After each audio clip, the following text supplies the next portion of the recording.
हर साल की तरह इस साल भी विदेशी आकाशीय मेहमानों ने खंडोली जलाशय में अपना डेरा डाल दिया है। एक लंबी उड़ान भरकर यहाँ पहुंचे प्रवासी पक्षियों ने इस जलाशय की खूबसूरती और बढ़ा दी है। नमस्कार, आप देख रहे हैं सिटी न्यूज और मैं हूं आपके साथ राहुल सिन्हा। इस वक्त मैं मौजूद हूं गिरिडीह के प्रमुख पर्यटन स्थलों में से एक खंडोली में। आपको बता दें कि खंडोली गिरिडीह का एक ऐसा पर्यटन स्थल है जहां आप एक साथ जलाशय, पार्क, पत्थर, पहाड़ों का दीदार कर सकते हैं। हर साल सर्द मौसम की शुरुआत के साथ ही यहाँ प्रवासी पक्षियों का आगमन भी शुरू हो जाता है। इसके साथ ही सैलानियों, पर्यटकों के आने जाने का सिलसिला भी शुरू हो जाता है। ये पक्षी पर्यटकों के आकर्षण का मुख्य केंद्र बनते हैं।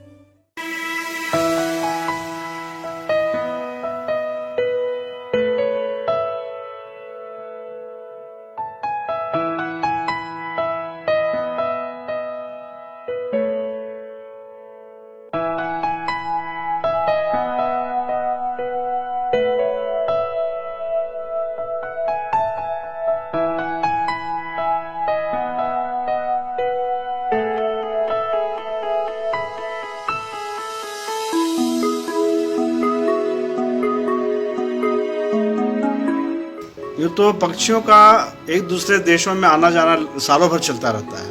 अनुकूल वातावरण और भोजन की तलाश में हमारे देश की पक्षियां भी अन्य देशों में जाती हैं और विदेशों से सालों भर पक्षियां आती रहती हैं। लेकिन ठंड के मौसम में जो पक्षियां आती है वो हमारे लिए कौतूहल का विषय होता है। उनकी चिलकारियाँ, उनके आवाज़, उनके चहचहाट, इससे हम आकर्षित होते हैं क्योंकि हम जलाशयों में जाते हैं घूमने के लिए।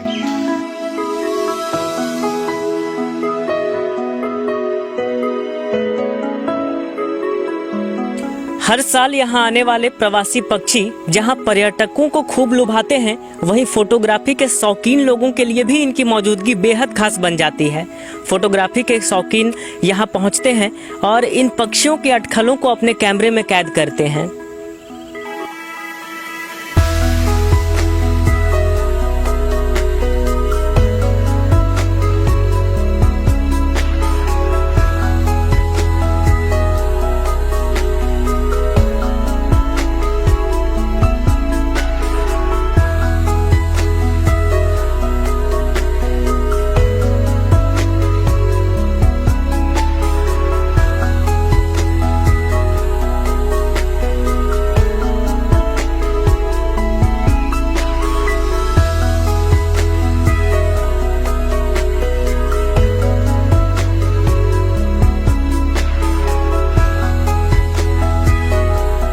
खंडोली जलाशय में प्रवासी पक्षी हजारों किलोमीटर दूर से आते हैं। इनमें से ज्यादातर रूस के साइबेरिया से आते हैं, जिन्हें साइबेरियन पक्षी कहा जाता है। रूस के साइबेरिया के अलावे हिमालयी क्षेत्रों से प्रवासी पक्षी यहाँ आते हैं।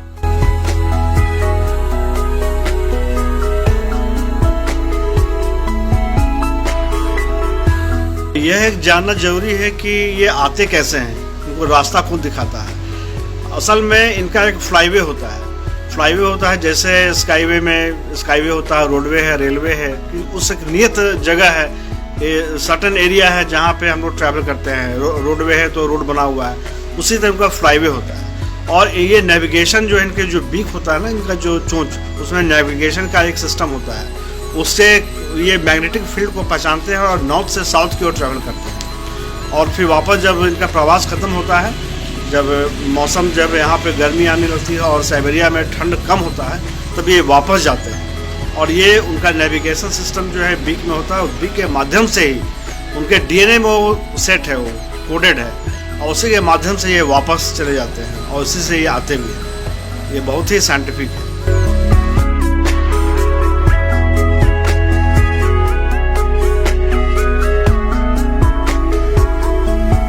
दरअसल ठंड के मौसम में उन क्षेत्रों में समुद्र, नदियों का पानी जम जाता है, जिससे इन्हें भोजन मिलने में कठिनाई होने लगती है।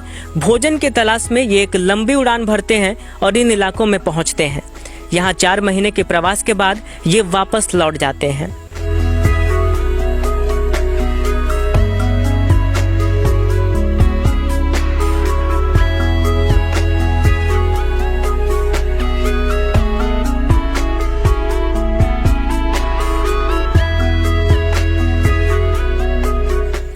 सर्दियों के मौसम में यहाँ पहुँचे प्रवासी पक्षियों की कई प्रजातियाँ देखने को मिलती है। अगर बात करें 10 से 15 साल पहले की, तो खंडोली जलाशय में इनकी काफ़ी प्रजातियाँ देखने को मिलती थी, लगभग 10 से 12।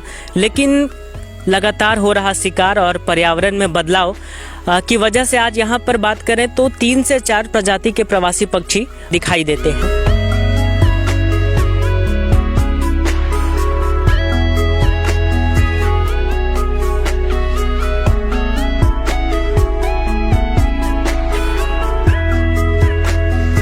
हर साल पक्षियाँ आती हैं, जिसमें मुख्यतः जो है वो ब्लैक हेडेड गूज है, बार हेडेड गूज है, लॉन्ग टेल्ड डक है,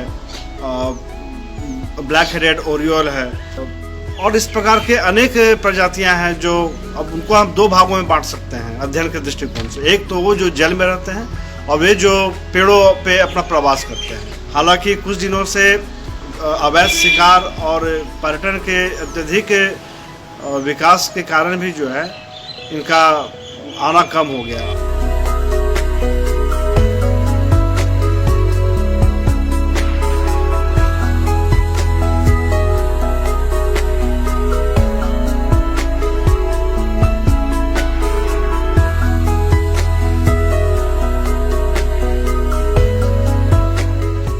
माइग्रेशन से 2 महीने पहले इनकी तैयारी शुरू हो जाती है। गर्मी का मौसम खत्म होता है और जैसे ही ठंड बढ़ती है वैसे ही इनके शरीर में हार्मोन्स में बदलाव होने लगते हैं। हार्मोन्स में बदलाव की वजह से इनके शरीर में बड़े बड़े पंख निकल आते हैं जो लंबी उड़ान के लिए बेहद ज़रूरी हैं। इसके अलावा ये पक्षी अपने शरीर में फैट इकट्ठा करना शुरू कर देते हैं, क्योंकि लंबी उड़ान के दौरान इनके शरीर में जमा फैट इन्हें एक तो भोजन की कमी का ज़्यादा एहसास नहीं दिलाता है और गर्माहट का एहसास भी दिलाता है। इस तरह करीब 2 महीने की तैयारी के बाद ये लाखों की संख्या में उड़ान भरते हैं और अपने गंतव्य तक पहुंचते हैं।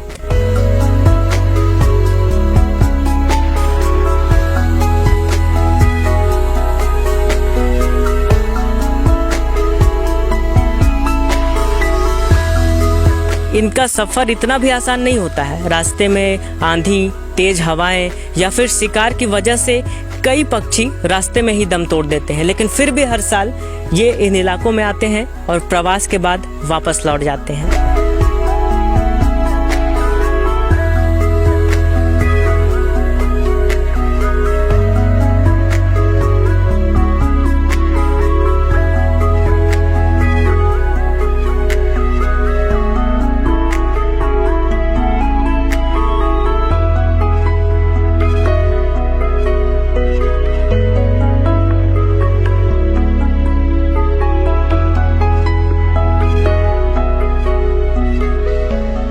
कुछ सर्टेन क्षेत्र है जहाँ पे वो प्रवास करते हैं। उस क्षेत्र में भी जो है स्पीड बोट से लोग जो है पर्यटन का आनंद लेते हैं एडवेंचर टूरिज्म के लिए। तो मेरा संचालकों से आग्रह होगा कि वो उस एरिया को छोड़कर सीमित एरिया में दायरे में ही वो पर्यटन का विकास करे, नौकायान वगैरह का संचालन जो है लिमिटेड एरिया में करे, ना कि पूरे जलाशय में। तो फिर इनका आना बंद हो जाएगा कि इनकी मेमोरी में जो है हमेशा वो बैठ जाता है कि इस जगह पे हम आए थे तो हमारे साथी संगी, हमारे जो है रिश्तेदारों की हत्या कर दी गई थी, शिकार कर दिया गया था, या यहाँ पे डिस्टर्बेंस होता है हमारे रहने में, तो वो एरिया में दोबारा नहीं आएंगे। इसलिए संचालकों का ये ध्यान देने की ज़रूरत है कि उस एरिया को सुरक्षित रखें ताकि वर्षों तक ये पक्षियाँ आते रहें और यहाँ के लोग उसका आनंद उठाएं।